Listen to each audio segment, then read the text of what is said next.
In the Bhagavad Gita, 4 things are mentioned. Patram, Pushpam, Phalam, Toyam. I just mentioned. What is Patram? We think offering Bilva leaves, Tulsi leaves, and so many other different kinds of leaves which are growing on trees is what God wants as an offering. That's why our altars are so beautiful. You go to temples, they are full of all kinds of beautiful flowers and leaves available there. But what is the meaning of Patram? Patram does not mean that which grows on the trees. Patram means your body. We have to offer a pure, unsullied body to God in His service, in His work, all throughout our life.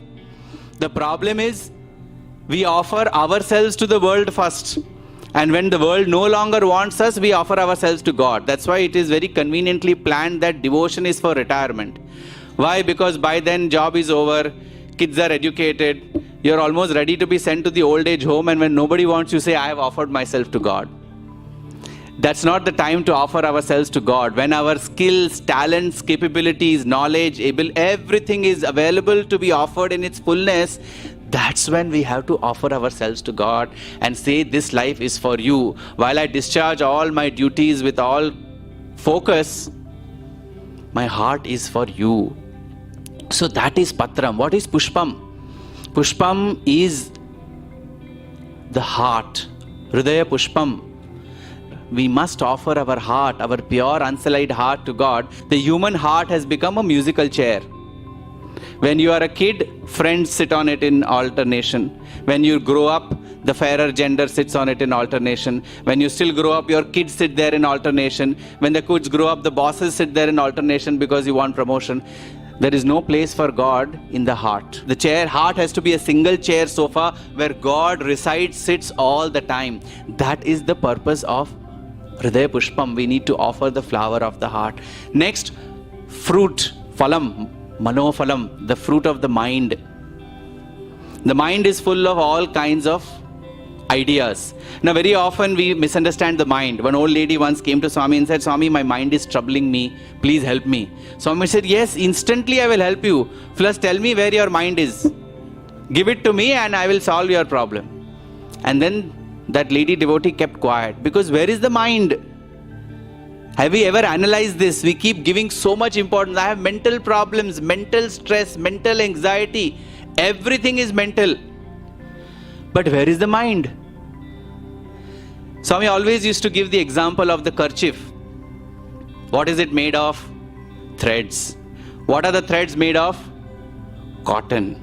So cotton is the basis of the thread, and thread is the basis of the kerchief. Correct? Similarly, thoughts are the basis, of which desires are the threads, of which mind is a conglomeration.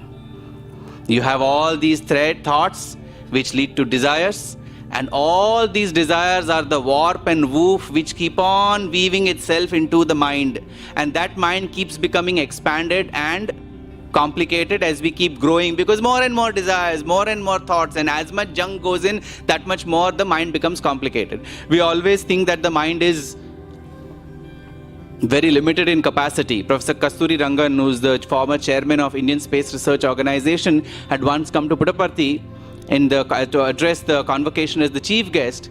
He said the human mind has as much storage capacity as the entire Facebook. All that is there on Facebook, by all accounts, in all countries, that much capacity a single human mind has. This is a scientist from Indian Space Research Organization telling. That is the capacity of the mind. That is the storage capacity which we have. But what is the problem? In information systems, they teach this to school children and even college students. There is a term called GIGO. GIGO means, anybody from the IT field here? Exactly. Garbage in, garbage out. You put garbage inside the information system, you will get garbage out. Right?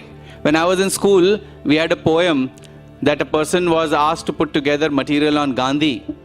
But what he got from the internet was, he was a very ferocious man. He captured so many kingdoms. He destroyed so many temples. So this man said, this doesn't match the description of what I have learned about Gandhi in school. So then the computer tells him, why did you type Ghori instead of Gandhi?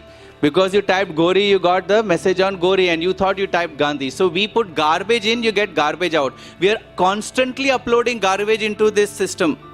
Our eyes, ears, nose, everything is an input device. Everything is storing garbage here. And that's why our actions, our words, our thoughts, everything is giving garbage.